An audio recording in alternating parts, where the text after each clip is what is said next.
Okay mga kamads, mga kaibigan, welcome back to another content. And for today's video, pag-uusapan po natin yung collab ng House Collab with Kulob.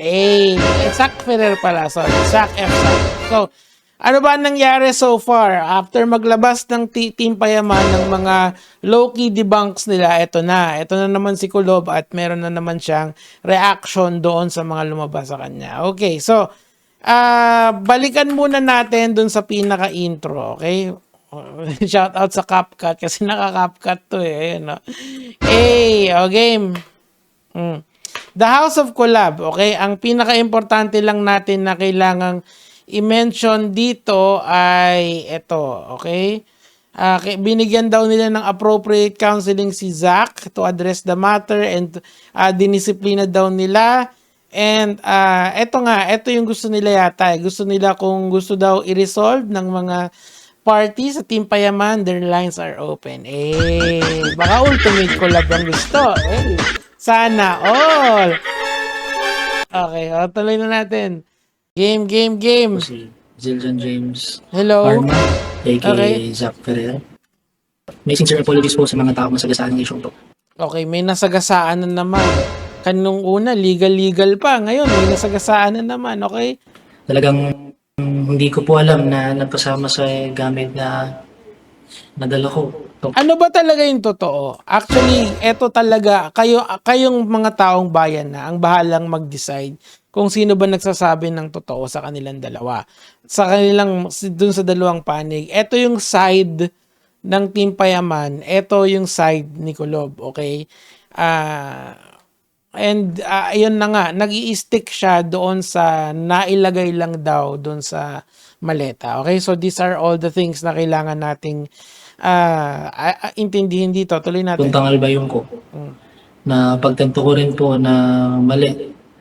Kasi ikaw lang naman siya Ang mga gamit kung kumpleto ba o may nasama. Okay, so sabi niyang ganon. Ganito 3 taon nang nasa iyo yung pop jacket na yan or yung coat na yan. Hindi ba, di ba kasi ang unang-unang content niya is nung 2003 na inuutusan niya halos or nire-request niya si Boss Kong na ilabas yung Ligaw Tingin na music video para maibalik siya dun sa limelight na tinatawag. So, alam mo yun, pero hindi naman yata gustong gawin ni Kong TV yun kasi nga wala na parang hindi na daw authentic kasi gusto ni Kong kasi as much as possible hindi scripted ang mga nangyayari. Now, ngayon imbis na isoli niya yung jacket na yun or yung coat na yun, mukhang 3 years pa bago dumating. Grabe yung delay, di ba? Anyway, bahala si Kulob dyan kung paano niya dadalhin to. Tuloy natin. Na hindi akin. Di At pala sa tinashow kanya. ko agad na sa akin na yung mga damit na nadagdag sa bagahe ko since nakuha ko naman pa uwi. Dapat ay pinilit kong makontak sina Sir Com nang mapuna kong may dagdag sa gamit ko. Ang tagal naman nun, 3 taon. Di ba yung unang-unang niyang utos kay Kong? Gawin yung Ligaw Tingin. Ay, nako. Kulob naman. Tuloy. Ang akin din pong sincere apologies kay Boss Toyo dahil hindi ko po muna na-confirm. Sorry daw, Boss Toyo. Tuloy. Kila Sir Com kung kanya ba talaga ang item na yon. Pero as far as I can remember kasi, nung tinanong si Kulob na kung gusto niyang tawagan si Tita Chrissy, nag-no siya. Pero ayan na nga yung sagot ni Tita Chrissy dyan. Kasi nga, si Tita Chrissy talagang bubungangaan siya, di ba? Yung gigil niya noon, lalabas na naman, di ba?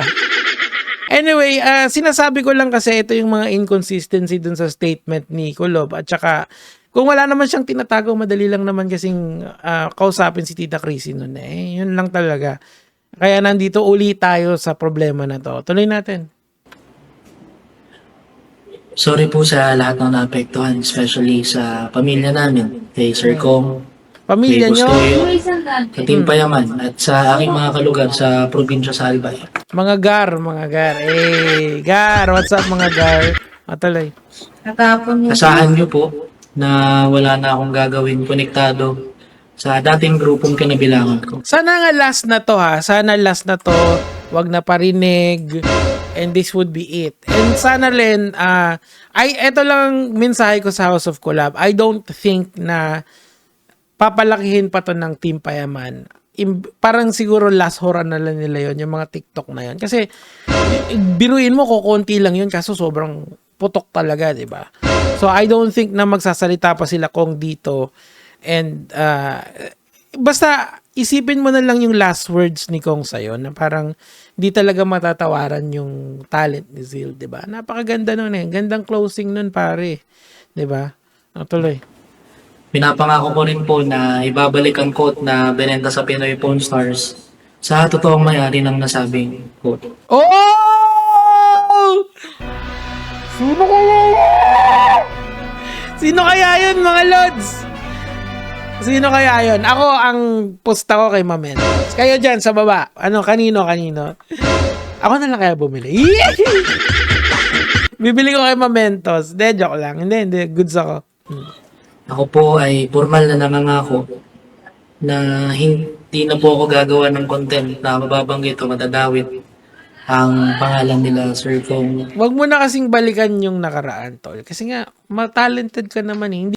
Tuloy. At mapofocus na lang po ako sa aking pag-aaral at sa Correct. paggawa ng kanta na Correct. hinihingi sa mga music media platform. Nagpapasalamat po ako sa TOC at sa Fairfax Management na hindi po ako pinabayaan sa sitwasyon na ito. Correct. At Very good. hindi ako tinolerate sa nagawa kong pagkakamali. Yun, very good. So, Marami po akong pinagsisihan sa okay, so i-ano nyo na lang, panoorin nyo na lang to sa House of Collab na yung buong storya nito. Pero I think sana nga talaga this is the last time na magsasalita ka about kila Kong. Kasi nga it's a done deal. 3 taon na yung nakakalipas doon. Magandang konsepto to na naaalala ko pagka naririnig ko si Kulob magsalita, yung identity versus confusion pag adolescence niya. Kasi yung latter part kasi nung adolescence niya, in-spent niya kay Kong TV, di ba? Yung 18 years old pataas siya. Nandun siya sa Team Payaman eh. And ngayon kaka-20 niya lang kasi ngayon eh. And ngayon nasa intimacy versus isolation stage na siya eh. Ang problema lang kasi ang tingin niya sa sarili niya is noon is parang siya yung isa sa mga sikat na vloggers dito sa Pilipinas. Hindi niya alam na yung kasikatan niya ay hinihiram niya lang galing kila Kong TV. Now, kung naalala mo yung advice sa'yo ni Boss Toyo, sabi niya gano'n, bandang gitna yun na gumawa ka ng sarili mong pangalan. Kaya kasi yun, Kulob. Kaya mo yun. Kumpara sa aming lahat dito sa social media kasi may talent ka. 'Di ba? Again, babalik-balik ko ulit yung storya ng ex-battalion or nila Skastakli. Puro issue sila pero eventually nagsawa sila sa kaka-issue. And nag-focus na lang sila sa craft. Ang wish ko kay Kulob, sana makita niya yung path niya na para sa kanya. Yung landas na tatahakin niya. Not as Team Payaman member or not as Kulob, as Zach Ferrer the singer. Kasi kaya yun, tol. Tiyaga lang. Mahaba pa yung lalakbayin mo sa buhay mo. Kasi bata ka pa eh. Ilang taong ka lang? 20? Tagal pa yan, tol. And ang pagko-content naman sa social media, sometimes hit or miss yan. Minsan mababa, minsan mataas, pero ang idea doon is to grind, 'di ba? Daily grind. 'Di ba nga 'yun yung isa sa mga damit na pamana sa ni Kong TV, 'di ba? So, and alalahanin mo rin yung sinabi sa ni Boss Toyo kasi 'yun yung best na advice na narinig ko throughout this. Na hanapin mo yung sarili mong brand. Kaya mo 'yan, tol. Kasi nga bata ka pa eh. There's a lot of things na matututunan ka. And I think ang House of Collab naman willing kang tulungan, willing kang bilan ng equipment and all of that. And alam mo, wala pa kasi akong sweldo, tsaka mahina YouTube ko ngayon eh. I mean, bibigay ko na lang sana sa'yo eh, kung okay tayo eh, hindi. Pero malay mo, di ba? Hindi pa naman tapos ang buhay eh. Marami pang pwedeng mangyari. So, Kulob, I hope this is the last content na gagawin ko sa'yo. Kaso parang meron pa eh. Kasi isosolid ako kung kanino. I'm excited for that. Anyway, mga kamads, mga kaibigan, hope you enjoy this serie kay Kulob again. Yan lang naman yung sa akin for today. Gege mga lods. Kulob, Zach Ferrer. Good luck, tol.